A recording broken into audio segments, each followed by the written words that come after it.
അങ്ങനെ അച്ഛൻ പറഞ്ഞ്. എന്നിട്ട് പൂർണിമ അവിടുന്ന് പോയി. പൂർണിമയുടെ ഭർത്താവും രണ്ടാളെയും അച്ഛൻ കൊണ്ടുപോയി വണ്ടി കയറ്റി വിട്ട്. ഓള് കരഞ്ഞും കൊണ്ടാണ് പോയത്. അച്ഛൻ പറഞ്ഞ്, നീ കരയൊന്നും വേണ്ട, നിന്നെ വെള്ളമില്ലാത്ത സ്ഥലത്തേക്ക് ഒട്ടകം മേയ്ക്കാനല്ല ഞാൻ പറഞ്ഞു വിടുന്നത്, നിൻ്റെ വീട്ടിലേക്കാണ് നീ പോകുന്നത്. നിൻ്റെ മക്കളും നിൻ്റെ ഭർത്താവും നിനക്കുമായിട്ടുള്ള വീട്ടിലേക്കാണ് നീ ചെല്ലുന്നത്. അതുകൊണ്ട് നീ കരയൊന്നും വേണ്ട, സന്തോഷമായിട്ട് നിന്നോ. എന്നിട്ട് എനിക്ക് സമയമുണ്ടെങ്കിൽ വല്ലപ്പോഴും മാമന് ഞങ്ങൾക്ക് സുഖമാണ്, ഞങ്ങൾ സുഖമായി ജീവിക്കുന്നെന്ന് പറഞ്ഞിട്ട് ഒരു കത്തയച്ചാൽ മതി. അത് കേട്ടാൽ മതി, മാമന് സന്തോഷമായി എന്ന് അച്ഛൻ പറഞ്ഞ്. ഇതൊക്കെ പറഞ്ഞും കൊണ്ട് പോലെ വണ്ടി കയറ്റി വിട്ട് ഓല് പോയി. വേറൊരുത്തിയില്ല ഇവിടെ, മുത്തു ചേച്ചി ഉണ്ടല്ലോ, ഓളും ചൊടിച്ചിട്ട് വന്നതല്ലേ. അപ്പോൾ ഇവളോട് പറയുന്നതൊക്കെ ഓള് കേട്ടതല്ലേ, പിന്നെ ഓക്കറിയാലോ ഇത് തിരിച്ചിപ്പോൾ ഇനി നമുക്ക് ഇങ്ങോട്ടുണ്ടാവും എന്നുള്ളത്. ഓലെ വണ്ടി കയറ്റി വിട്ടിട്ട് അച്ഛൻ വീട്ടിലേക്ക് വന്ന്. അന്നേരം ഇവിടെ ഉണ്ട്. ഇവള് നല്ലോണം കുളിച്ചൊരുങ്ങി നിൽക്കുക, ഏട്ടൻ്റെ മോള്. അന്നേരം അച്ഛൻ വന്നിട്ട് ചോദിച്ച്, മുത്തു, നീ എന്തെന്നാ തീരുമാനിച്ചിരിക്കുന്നത് എന്ന് അച്ഛൻ അങ്ങോട്ട് ചോദിച്ച്. അതിന് ഓള് പറഞ്ഞു, ഞാൻ എന്ത് തീരുമാനിക്കാനാപ്പാ, ഞാനും പോന്ന എന്ന് പറഞ്ഞ്. അതിന് അച്ഛൻ പറഞ്ഞു, നീ ചൊടിച്ചിട്ട് പോവാണോ എന്ന് പറഞ്ഞ്. ചൊടിയൊന്നുമില്ല എനിക്ക്, ഞാൻ പോയിട്ട് അമ്മേനെ കണ്ടിട്ട് ഒരു 2 ദിവസം അവിടെ നിന്നിട്ട് ഞാൻ പിന്നെ വീട്ടിലേക്ക് പോവാപ്പാ എന്ന് പറഞ്ഞ്. ശരി എന്നാൽ എന്ന് അച്ഛൻ പറഞ്ഞു. എന്നിട്ട് ഓള് അല്ലേ തന്നെ എല്ലാം എടുത്ത് വെച്ച് ഒരുങ്ങി നിൽക്കുകയല്ലേ.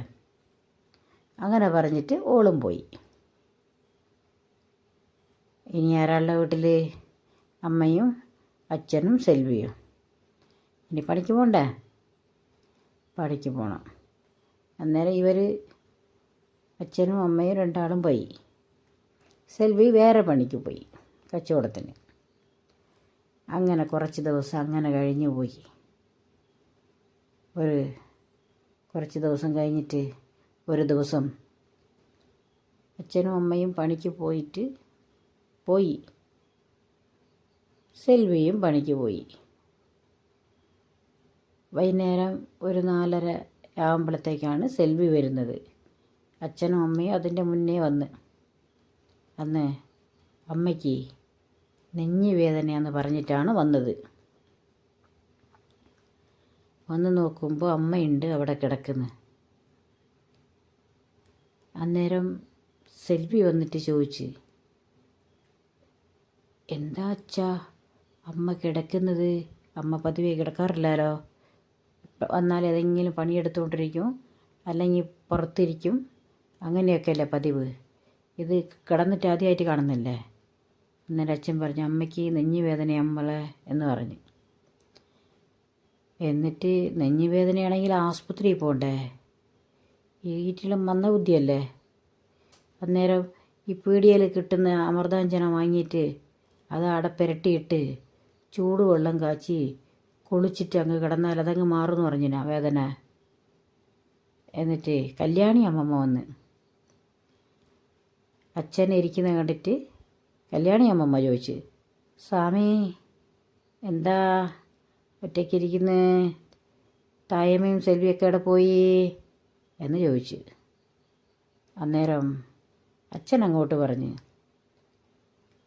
ഓക്ക് നെഞ്ഞ് വേദനയാന്ന് പറഞ്ഞിട്ട് കുറച്ച് അമൃതാഞ്ജന പുരട്ടിയിട്ട് ചൂടുവെള്ളം കാച്ചി കുളിച്ച് ഓളവിടെ കിടക്കുക അമ്മ എന്ന് പറഞ്ഞ് അച്ഛൻ. നെഞ്ഞി വേദനയ്ക്കാണോ അമൃതാഞ്ജന പുരട്ടിയത് എന്ന് കല്യാണി അമ്മമ്മ ചോദിച്ച്. അതെ അമ്മേ, ആസ്പത്രിയിൽ വിളിച്ചിട്ട് ഓള് വരുന്നില്ല. എന്തു ചെയ്യാനാ, ഓള് പിടിവാശി നിങ്ങൾക്ക് അറിയാലോ എന്ന് അച്ഛൻ പറഞ്ഞ്. എന്നിട്ട് കല്യാണി അമ്മ അകത്തേക്ക് കയറിപ്പോയിട്ട് അമ്മേനെ വിളിച്ച്, തായമ്മേ എന്താ എന്തെയ്ന്ന്, നല്ല വേദന ഉണ്ടാ എന്ന് ചോദിച്ച്. അതിന് അമ്മയ്ക്ക് വർത്താനം പറയാനാവുന്നില്ല, അത്ര വേദനയുണ്ട്. വെറുതെ ഒന്നും മൂളി ആ എന്ന് പറഞ്ഞ്. ശരി എന്ന് പറഞ്ഞിട്ട് കിടന്നോ, ഞാൻ എന്തെങ്കിലും ചായ കാച്ചി കൊണ്ടുവരട്ടെ എന്ന് കല്യാണി അമ്മമ്മ ചോദിച്ച്. വേണ്ടെന്ന് പറഞ്ഞ്. ശരി എന്ന് പറഞ്ഞിട്ട് അവർ പോയി. പിറ്റേ ദിവസം രാവിലെ കല്യാണി അമ്മമ്മ പറഞ്ഞു, സ്വാമി ഇതിങ്ങനെ വെച്ച് പൊറപ്പിക്കരുതേ. നെഞ്ഞിൻ വേദന എന്ന് പറയുന്നത് അപകടകാരിയാണ്. ആർക്കും എന്തോ എപ്പോഴും സംഭവിക്കാം. ഒന്നും സംഭവിക്കില്ല എന്നൊന്നും പറയാൻ പറ്റില്ല. അങ്ങനത്തെ ഒരു സൂക്കേടത്. ഓള് പറഞ്ഞോട്ടെ, ഓൾ എന്ത് പിടിവാശിയും ആയിക്കോട്ടെ. സ്വാമി എങ്ങനെയെങ്കിലും ഓൾ ആസ്പത്രിയിൽ കൊണ്ടുപോകണം. ഒരു പെൺകുട്ടി ഉള്ളതാ, പാവം, അതിന് അമ്മയില്ലാണ്ടായിപ്പോവും എന്ന് കല്യാണി അമ്മമ്മ പറഞ്ഞ്. എന്നിട്ട് വിളിച്ചിട്ട് അമ്മ വരുന്നില്ല ആസ്പത്രിയിൽ. അമ്മയ്ക്ക് സൂചി അങ്ങനത്തെ കാര്യങ്ങളൊക്കെ കണ്ടാൽ കുറച്ച് പേടിയാണ്, വേദനയാവുന്നതിന്. എന്നിട്ട് ആസ്പത്രിയിൽ പോയി. വടാര വന്നിട്ട് എവിടെയാണ് ആസ്പത്രിയിൽ പോയത്? ഗവൺമെൻറ് ആസ്പത്രിയിലല്ല പോയത്. വടകര അടക്കാത്തെരുവിലൊരു പണ്ട് ഒരു ആസ്പത്രി ഉണ്ടേനു, വില്യാപ്പള്ളി പോകുന്ന റോഡിലേക്ക് ലാസ്റ്റ് മേലെയാണത്. മോഡേൺ ആസ്പത്രി എന്നാണ് അതിൻ്റെ പേര്. അവിടെ പോയി. അത് പ്രൈവറ്റാണ്. അവിടെ പോയിട്ട് നെഞ്ഞുവേദനയ്ക്ക് കാണിക്കാൻ ഒരു ഡോക്ടർക്കുണ്ട്. ഡോക്ടർ ആരാ? ഡോക്ടർ ഭരതനാണ്. എന്നിട്ട് അയാൾ ഡോക്ടറാ, പക്ഷേ കണ്ടാൽ ശരിക്കും ഒരു തമിഴ്നാട്ടുകാരൻ്റെ ചായയാണ് അയാൾക്കുണ്ടാവുക. പക്ഷെ കാണുമ്പോൾ വലിയ ഹൈറ്റും വെയിറ്റും ഒരു വില്ലൻ്റെ തൊട്ടൊരു കാഴ്ചയൊക്കെ ഉണ്ടാവും. പക്ഷെ നല്ല മനുഷ്യനാണ് അയാൾ ഡോക്ടർ. അവിടെ പോയി. അപ്പോൾ സെൽവീനെയും കൂടെ അല്ലേ കൊണ്ടുപോകുന്നത്. അമ്മ എന്ത് പറഞ്ഞാൽ അമ്മയ്ക്കൊരു വേദനയെന്ന് പറയുമ്പോൾ അമ്മയല്ലേ, എല്ലാവർക്കും നോവൂല്ലേ. അന്നേരം കുട്ടിയും ഒരുമിച്ചുണ്ട്. അപ്പോൾ ഡോക്ടർ കുട്ടീനെ കണ്ടിട്ട് ആദ്യം ഹായ് ഹൗ ആർ യു എന്ന് പറഞ്ഞ്. അതിന് തിരിച്ച് മറുപടി അങ്ങോട്ട് പറയാൻ മനസ്സിലാവണ്ടേ? സ്കൂളൊന്നും പോയിക്കില്ലല്ലോ, അറിയില്ലല്ലോ. അന്നേരം കുട്ടി മിണ്ടാണ്ട് നിന്ന്. അന്നേരം കൈ കൊണ്ട് ഇങ്ങനെ ടാറ്റ കാണിച്ച്, ഹായ് എന്താ പേരെന്താ എന്ന് ഡോക്ടർ ചോദിച്ച്. അന്നേരം അത് മനസ്സിലാവുമല്ലോ. അന്നേരം കുട്ടി അങ്ങോട്ട് പറഞ്ഞ്, എൻ്റെ പേര് സെൽവിയാണ് ഡോക്ടറെ എന്ന് പറഞ്ഞ്. ഓ നല്ല പേര്, എനിക്ക് ഇഷ്ടപ്പെട്ടിന് കേട്ടോ എന്ന് പറഞ്ഞ് അങ്ങോട്ടിരുന്നോ എന്ന് പറഞ്ഞിട്ട് എന്നിട്ടാണ് അമ്മേനോട് അച്ഛനോട് സംസാരിക്കുന്നത്.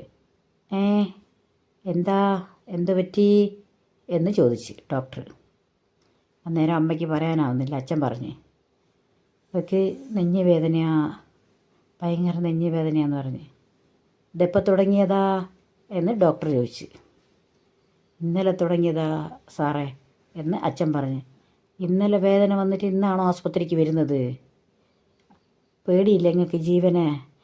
നെഞ്ഞ് വേദനയല്ലേ സംഭവം, ഉള്ളിൽ എന്തെന്നാന്ന് അറിയണ്ടേ എന്ന് ഡോക്ടർ പറഞ്ഞ്. അല്ല, ഞാൻ വിളിച്ചിട്ട് ഇവിടെ വരുന്നില്ല, പിന്നെ ഇന്നെങ്ങനെയല്ലോ കൊണ്ടുവന്നതാ എന്ന് അച്ഛൻ പറഞ്ഞ്. ശരി പോട്ടെ, നോക്കാം എന്ന് പറഞ്ഞിട്ട് ഡോക്ടർ നോക്കി. അപ്പോൾ അമ്മേനോട് ചോദിച്ച്, എന്താ അമ്മേ, തായമ്മേ, നിങ്ങൾ ഇങ്ങനെ അമൃതാഞ്ജനെയൊക്കെ പുരട്ടിയാൽ നെഞ്ഞ് വേദന മാറുമോ? അല്ലാലോ, ഇങ്ങനത്തെ കാര്യത്തിലൊക്കെ എന്തിനാ പിന്നെ ഞങ്ങളൊക്കെ ഇവിടെ ഇരിക്കുന്നത്? വേഗം വന്നിട്ട് ഡോക്ടറെ കാണണ്ടേ എന്ന് പറഞ്ഞ് ഉപദേശം പറഞ്ഞ്. അന്നേരം അമ്മ അങ്ങോട്ട് മറുപടി പറഞ്ഞ്, ഡോക്ടർ സാറേ, ഞങ്ങൾ വലിയ പൈസക്കാരൊന്നുമില്ല. ഞങ്ങൾ വെറും പാവപ്പെട്ടവല്ല. വാടക വീട്ടിലാണ് ഞങ്ങൾ നിൽക്കുന്നത്. ഇങ്ങനത്തെ ആസ്പത്രിയിലൊക്കെ വരണമെങ്കിൽ വലിയ പൈസ വേണ്ടേ? ഇത് പ്രൈവറ്റ് ആസ്പത്രിയല്ലേ. ഗവൺമെൻറ് ആസ്പത്രി പോയാൽ ഓല് എന്തോ ഒരു നോട്ടാന്ന് നോക്കുക. നേഴ്സുമാർക്കും ദേഷ്യം പിടിക്കും. ഒന്ന് തൊട്ടിട്ട് അങ്ങോട്ട് നിൽക്ക് ഇങ്ങോട്ട് നിൽക്കുമെന്ന് പറഞ്ഞ് ഓർക്ക് ദേഷ്യം പിടിക്കും.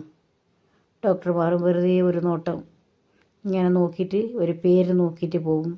രോഗം ചിലവർക്ക് ദൈവാധീനമായിട്ട് മാറും, ചിലവർക്ക് അത് മാറില്ല. അതിനെ പേടിച്ചിട്ടാണ്.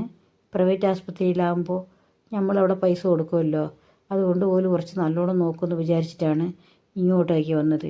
ഇപ്പം തന്നെ 2000 രൂപ വായ്പ വാങ്ങിയിട്ടാണ് വന്നത് എന്ന് അമ്മ പറഞ്ഞു. ഇതൊക്കെ ഡോക്ടർ കേട്ടിട്ട് അങ്ങോട്ട് പറഞ്ഞ്, ശരി അമ്മ, പൈസ ഇല്ലെന്ന് പറഞ്ഞിട്ടൊന്നും നിങ്ങൾ വിഷമിക്കേണ്ട, എല്ലാം മാറും. ലൈക്ക് ചെയ്ത് സബ്സ്ക്രൈബ് ചെയ്യണേ.